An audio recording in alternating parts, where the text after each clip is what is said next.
everybody, welcome to the Common Game Movie Show. My name is Deshaun, and today I am here to talk about the new Peacock series, Ted. Now, this is a spin-off slash prequel of the original movie Ted that came out in like mid-2000s, in the mid-2010s.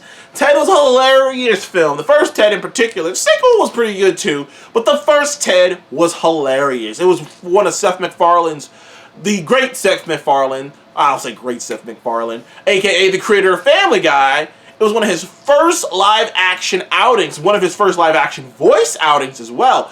So Ted was interesting. You know, it had him voicing the teddy bear. Oh man, why am I blanking on my man? Good old Mark Wahlberg. Had good old Mark Wahlberg in it as. What was the guy's name? Was it Andy? Was it Andy? No. Mark Wahlberg was it. The character wasn't Andy. No. John. John Bennett. Yeah, had Mark in there as John. Mark Wahlberg in it as John. I think he even had Mila Kunis in there. A cameo from Flash Gordon himself. But either way, the Ted movie was hilarious. First of all, the entire concept could only be something made up from some dude just riffing. The idea that the teddy bear of a teddy bear. Now that's some funny shit, anyways. Like some old school shit, anyways. Like some classic shit. The teddy bear coming to life and being a boy's best friend. But the idea of like that going in a realistic direction. Yeah, if a teddy bear came to life, like that should be crazy, and people would lose their minds, and that teddy bear would become famous, and then people would get over that teddy bear, and he would just be a drunk fucking cocaine smoking, pot smoking, cot snorting, pot smoking, alcoholic teddy bear just sitting on his best friend's couch. But the relationship between Ted and John was amazing in that movie because they really felt authentic. Honestly, it's one of Mark Wahlberg's best roles is as John in Ted. It's one of his funniest roles because you believed in that relationship between this fucking teddy bear and this grown-ass man. They felt like friends. The jokes hit. There was like not everything hit, but the jokes hit. Particularly Ted. Mark Wahlberg character was hilarious. The way they riffed off of each other was hilarious. And it was great. It was a fun movie. And it's not a long movie, but the original Ted is, in my opinion, a classic. I love the original Ted. So when I heard that they were going to make a show, which everyone's making a show of an IP right now, that's the name of the game in the streaming industry right now is what movie can we make a show out of? What movie can we make an expansive IP out of? That's just the name of the game right now. Like, if you had a movie and it was successful, hell, if you had a movie and it wasn't successful, maybe we could flip it and turn it into a series. We need material. We need stuff on our streaming channels. And so when I heard they were making a Ted show, I thought it was stupid as hell. I was like, first of all, it's not going to have Mark Wahlberg in it. It's supposed to be a prequel. Why do I give a fuck about that? But then I thought about it. And this is why I ended up watching the show. I thought about it, and I won't get into too many specifics. I only saw like a few episodes. I'm gonna finish it off. And I thought about it, and I was like, there is a lot of material there. Like putting it in a time period like shortly after Ted's fame has fallen.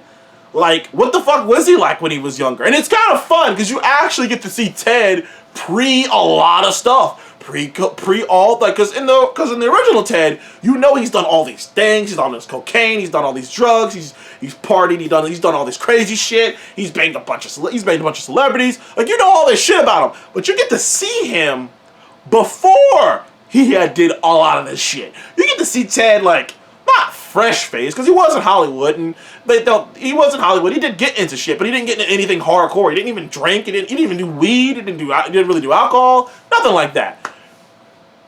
But he did. But you get to see him fresh, and you get to see his relationship with John, and it's hilarious with them as teenagers. First of all, the actor they cast to play John is great. He works so well. Actually, the whole family is hilarious, dude. The father's hilarious. The cousin's funny. The mom is funny. The show is, you can tell it's Seth MacFarlane who wrote it because the show rattles the line, but like it keeps kind of waving in its humor from completely over the top silly to kind of dark. Like, and it kind of does that. That's a completely over the top silly, kind of dark. Completely over the top silly, kind of dark.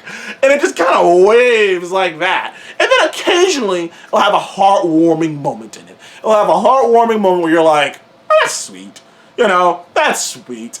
But in the end, it's a story about a boy and his bear trying to make it through, through high school. And him trying to grow up. Because he grows up to become Mark Wahlberg. So he grows up and gets jacked and, has his own place and, has no trouble with women eventually. But Ted helped him get through it. And he kind of mentions that to Mila Kunis' character in the original Ted. How the reason he didn't want to let Ted go, the reason he couldn't kick Ted out of his house or anything is because he's like, dude, like, Ted's been with me through so much shit. He's been with me through thick and thin. He's been my rock. He's been the guy who's helped me get through so much. And we get to see that in this series. We get to see his father. Because I don't even know if you see Mark Wahlberg's father or anything in the original Ted movies. So you get to see Ted help him. You get to see his father. You get to see their relationship. And you get to, and you understand why they're so thick. Honestly, there are so many rifts between them where you can just tell the character, you can just it feels ad-libbed. Even though this is an animated character, there's no way they really could have ad-libbed that. At least I don't think so. There's so many scenes that are so ad-libbed that it's just like, that's just so fun. Between him and Ted, where they're just riffing on shit. And it feels so real to me, because me and my friends, we joke the same way. We'll be just talking about some random shit, and the next thing you know, we're just going down this fucking crazy rabbit hole that had nothing to do with the shit we started off talking about. And there's a lot of that in Ted. I love it. The show is fun as hell. It's funny as hell. It's witty as hell. It's some of Seth MacFarlane's best work. I can't wait. I hope it gets a season 2. I am rooting for Ted to get a season 2. So I've only watched 3 episodes, and that's usually what I do with most shows. I watch 3 episodes and I give a review. I give the first 3 episodes of Ted solid 9 out of 10. This is some comedy gold here, man. I hope it gets a season 2.